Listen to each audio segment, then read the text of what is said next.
Gujarat police વડા વિકાસ સહાયે IG કચેરી ખાતે વાર્ષિક ઇન્સ્પેક્શન અંતર્ગત તમામ કામગીરીની ચકાસણી કરી। ગુજરાતના પોલીસ વડા વિકાસ સહાય ભાવનગરની આઈજી કચેરી ખાતે વાર્ષિક ઇન્સ્પેક્શન અર્થે પહોંચ્યા હતા, જ્યાં તેમનું ભવ્ય સ્વાગત કરવામાં આવ્યું હતું। બાદ ડીજીપી વિકાસ સહાયની અધ્યક્ષતાએ મીટિંગ આઈજી ગૌતમ પરમાર સહિતના અધિકારીઓ સાથે મળી હતી, જેમાં વર્ષ દરમિયાન કરવામાં આવેલી કામગીરી તેમજ પેન્ડિંગ કેસોના નિકાલ અંગેની જાણકારી મેળવી વિકાસ સાહેબે જરૂરી માર્ગદર્શન આપવામાં આવ્યું હતું। તદુપરાંત ડીજીપી વિકાસ સહાય અરજદારોને મળ્યા હતા અને તેમના પ્રશ્નો સાંભળી ઉકેલ અર્થે જરૂરી સૂચનાઓ આપવામાં આવી હતી।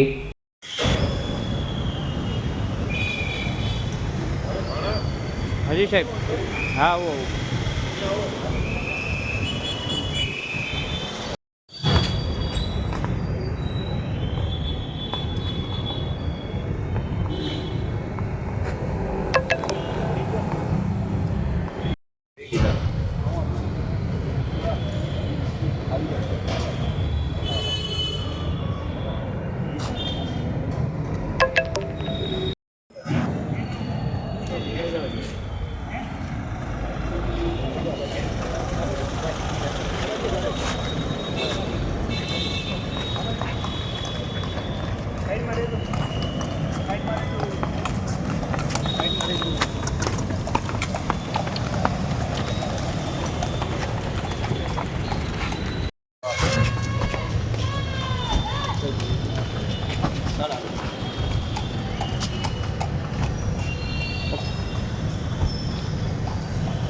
મતલબમાં ખોટા કેસમાં ફસાવાની ધમકી અગાઉ અવારનવાર પોલીસ મારા નાના ભાઈને આપતી હોય અને જે પોર્ટલ જે નેવી ઓફિસરના ઘરેથી પોલીસે ખોટી રેડ પાડી અને જે મહુવા પોલીસ સ્ટાફ દ્વારા હેરાનગતિ કરેલ છે અને જે મારો ભાઈ છે એણે આઈટીબીપીનું ગ્રાઉન્ડ ક્લિયર કરેલ છે, તો એને અગાઉ પણ ધમકીઓ આપેલી. અને જે પોલીસ સ્ટાફ છે હાર્દિકભાઈ જાની, ભદ્રેશભાઈ પંડ્યા, તેમણે લાખ રૂપિયાની માગણી કરી, ખોટી રીતે પોલીસ સ્ટેશન લઈ ગયા. અને છેલ્લે અમે 40,000 રૂપિયા આપેલ હાર્દિકભાઈ જાનીને. રજૂઆત કરી. અમે સાહેબને કીધું તો એ લોકોએ તપાસમાં એવું બતાવ્યું કે ભાઈ આ જે નેવી ઓફિસર છે ને એના ઘરેથી બોટલ મળી નથી, પણ ખરેખરમાં એક બોટલ એના ઘરેથી લઈ ગયા હતા એ લોકો, એ પણ ઉપરના અધિકારીની પરમિશન વગર. અને આમાં નિયમ હોય છે કે ભાઈ નેવી ઓફિસરના ઘરે કે કોઈના ઘરે રેડ પાડ્યું હોય તો ઉપરના અધિકારીની પરમિશન જોવે, પણ આ લોકો કોઈ પણ સર્ચ વોરંટ વગર એના ઘરે ગયા. ઘરે એના મમ્મી હતા, બહેનો હતા, તો એ ગાળો બોલી ને એવી રીતના લઈ ગયા સ્ટેશને. અને એવી રીતના પછી લઈ ગયા. પછી 3 કલાક મારા ભાઈને પોલીસ સ્ટેશને રાખ્યો અને પહેલાં તો લાખ રૂપિયાની માગણી કરી. પછી છેલ્લે 40,000 રૂપિયા અમે જે હાર્દિકભાઈને જે મવા શહેર પોલીસ સ્ટેશન છે ને ત્યાં ચાની લારીની બહાર 40,000 રૂપિયાને રોકડા લીધા. ડીસીપીએ શું કીધું પોલીસને? એટલે સાહેબે ફરીથી તપાસ કરવાની કીધી છે. વાર્ષિક તપાસની દરમિયાન જ્યારે મારે આજે ભાવનગર રેન્જની કચેરીમાં આવવાનું થયું ત્યારે ભાવનગર રેન્જના જે 3 જિલ્લાઓ છે, ભાવનગર, અમરેલી અને બોટાદ, ત્યાંના આશરે 16 અરજદારોને પણ આજે હું રૂબરૂ સાંભળ્યો હતો. એ અરજદારો એવા છે કે જે લોકોએ રેન્જ ઓફિસમાં અથવા મારી ઓફિસમાં ઈમેલના માધ્યમથી અથવા પત્ર વ્યવહારથી અગાઉ એને અરજીઓ કરી હોય. એટલે એ અરજીઓની સ્ક્રીનિંગ કરી આવા 16 થી 20 અરજદારોને આપણે અહીંયા બોલાવ્યા હતા. 22ને બોલાવ્યા હતા, એ પૈકી 16 હાજર રહ્યા હતા. અને એમની રજૂઆતો મેં સાંભળી છે અને એ રજૂઆતો સાંભળ્યા પછી જરૂરી કાર્યવાહી થાય એના માટે લાગતા અધિકારીઓને, ખાસ કરીને રેન્જ વડાને અને 3 જિલ્લાના પોલીસ અધિક્ષકશ્રીઓને જરૂરી સૂચના આપવામાં આવી છે. અને અરજદારોને પણ બાંહેધરી આપવામાં આવી છે કે કદાચ કોઈપણ વિષયમાં પોલીસની કામગીરીમાં કોઈ ઉણપ રહી ગયું હોય, કોઈ ક્ષતિ રહી ગયું હોય તો એ તાત્કાલિક પૂર્ણ થાય એના માટે એમને બાંહેધરી આપી છે અને અસરકારક કાર્યવાહી કરવામાં આવશે એવી એ લોકોને ખાતરી આપવામાં આવી. અને ખાસ કરીને 3 જિલ્લાઓના જે પોલીસ અધિક્ષકશ્રીઓ છે એમને પણ ખૂબ ગંભીરપણે સૂચના આપવામાં આવી છે કે એમના વિસ્તારમાં જે પોલીસ સ્ટેશનો છે, પોલીસ સ્ટેશનમાં કોઈપણ અરજદાર આવે અને એ અરજદારની અરજી, એ અરજદારની રજૂઆત પરત્વે સમયસર, ત્વરિત અને યોગ્ય કાર્યવાહી થાય એ ખૂબ જરૂરી છે. એટલે એ માટે ફરીથી હું આજે રેન્જ વડાશ્રી અને પોલીસ અધિક્ષકશ્રીઓને મારી વિઝિટ દરમિયાન મેં સૂચના આપી છે.